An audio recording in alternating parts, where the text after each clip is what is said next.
Hi everyone, it's Kimber. You're watching a video in my PopSockets How To playlist. Today we're going to be learning how to apply a pop socket to the back of a phone or a phone case. First things first, if you're watching this video and you have this type of pop socket with this type of back, you're in the right place.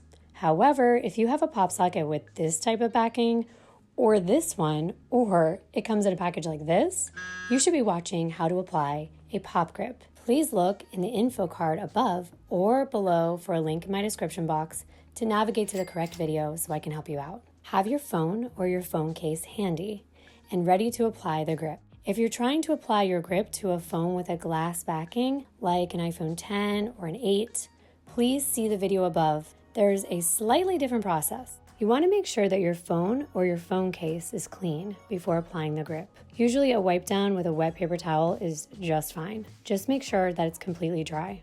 Today we're going to be using the Iridescent Snake Original PopSockets PopGrip, and it matches so perfectly with this Iridescent Serpent iPhone case. Everything will be linked below in the description box in case you want to get one of your own. When you take your PopSockets grip out of the packaging, you'll remove the clear backing from the base. I save these as they come in handy for storage in case you want to remove your pop socket and save it for later.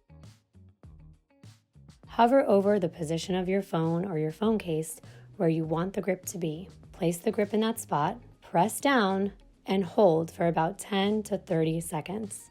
And that's it.